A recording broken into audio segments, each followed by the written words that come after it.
walked into a conversation my supervisor was having with another supervisor, and he was going on and on about how dumb the next generation is. He said the reason is because they just don't know things that older generations knew. And we had this long dialogue about it, back and forth, and ultimately one of the things that I said was, it's a two-way street. You have a younger generation that does not need to forget what has happened before. I said, but how are they supposed to know if the older generation doesn't pass it on? This is one of the main reasons why I have this YouTube channel. It's because it's my attempt to try and pass on to somebody who may be coming up behind me little things that I've learned along the way.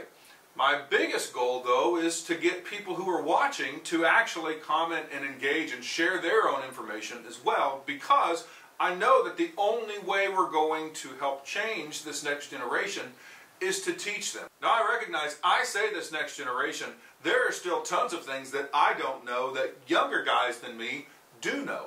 The field that I'm working in is a prime example of that. I have not been in the mechanic world long. I went most of my life never even touching tools. But it's something that I'm desperate to learn because I know the value of it, and I want to pass that on to my children and share that information with anybody who is willing to listen. As a parent, I know that one of the biggest things that I can do is create traditions to instill things into my children, values that are based on a habitual experience so that it reinforces that message that I'm trying to get across to them. One of the things that I desperately want to do is create a home environment that my kids love, that whenever they get older they look back on and they really do cherish the time that they had.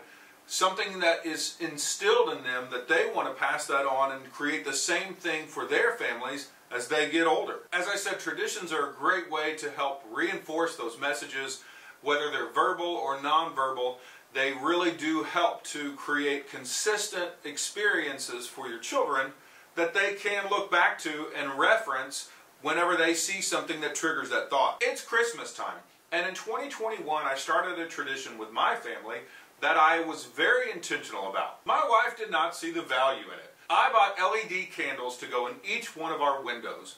We'd never had LED candles as a kid. My wife never had them. We didn't have them in our old house. But when we moved here, I knew that I wanted them in the windows because it looked so great from the street, and I could just envision our family driving home and the kids looking through the window in the back seat at the house with the candles on it and just getting that excitement built up in their minds of, I love this time of year, I really do look forward to coming home, and I'd hoped that it would be a tradition that could go on every single year. This year I actually talked to my two eldest about it and asked them if they liked the candles.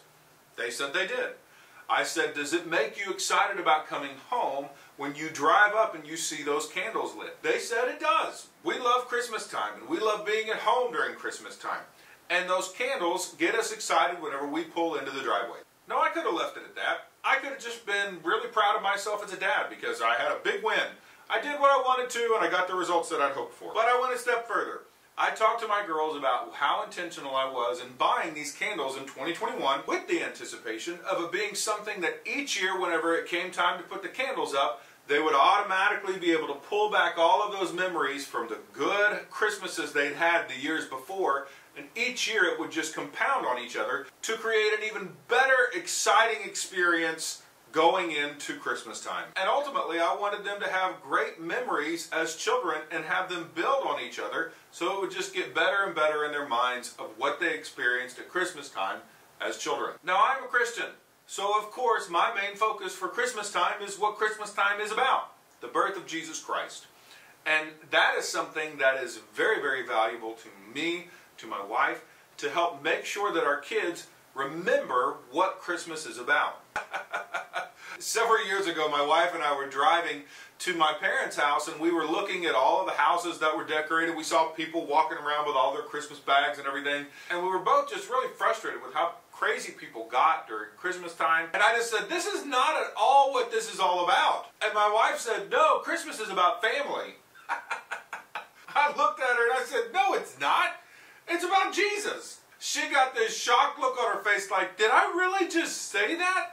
Of course it's about Jesus. All the other stuff is a bonus, but yes, the main reason for Christmas is Jesus' birth and celebrating that. Now, what I love about my bride is the fact that she took her answer to heart And she has been passionate every single year since to make sure that our kids know the reason we celebrate is Jesus. In thinking about the conversation with my supervisor and my experience with my wife that year, and just reminiscing on why it's so important to us to share with our kids our values, our principles, the things that we live our life by, and creating those experiences on a regular basis, it made me think of what happened with the Israelites in the Old Testament. They had just come out of Egypt. Moses led them through the wilderness for 40 years, and then he passed away. And after Moses passed away, the guy who led them into the Promised Land was Joshua.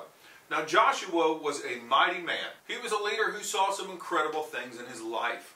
He was part of the crew that came out of Egypt, who saw all of the signs and wonders that God did to Pharaoh and the Egyptians. He also saw God show up throughout the wilderness for 40 years. He also saw God show up miraculously as they went into Canaan and took the land. But the sad thing is that when he died, the next generation forgot about what God did. I want to read what it says to you in Judges 2, verse 7. It says, "So the people served the Lord all the days of Joshua, and all the days of the elders who outlived Joshua, who had seen all the great works of the Lord which he had done for Israel."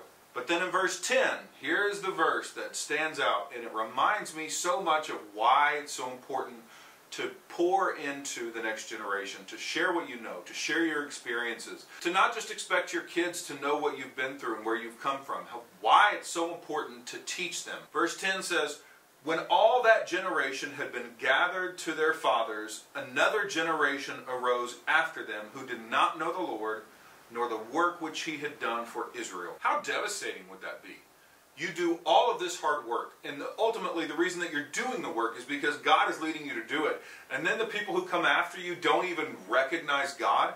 I'm so sad to see the state of our nation and our country, where we are right now. But rather than sit back and do nothing and just complain about it, I started this channel. I do what I can to pour into other guys, to pour into my children, but also to reach out and speak to other guys who are around me, to speak to you as you're watching this video, to challenge you, to tell you about my stories, to tell you about what God is doing in my life on a daily basis, because God is still very, very real. He is very present in my life, and I want to make sure that I don't do a disservice to anybody around me and not share what he has done for me. If you found yourself staying quiet instead of sharing what you've been through, what you are going through right now, or the journey that got you to where you are, and you have people in your life who don't know, you're doing them a disservice by not sharing. So I challenge you, as we're coming into 2024, don't sit back and let other people just discover what life is all about. If you've got kids, be intentional with them.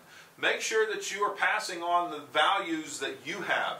Make sure that you are sharing with them the history of you, your family, where you guys have come from. It helps give them a security whenever you know where you've come from.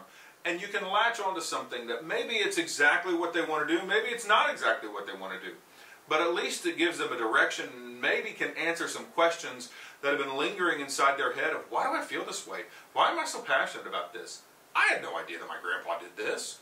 My grandmother used to do the exact same thing that I want to do for the rest of my life. Why would you not tell them? Why would you not share it with them?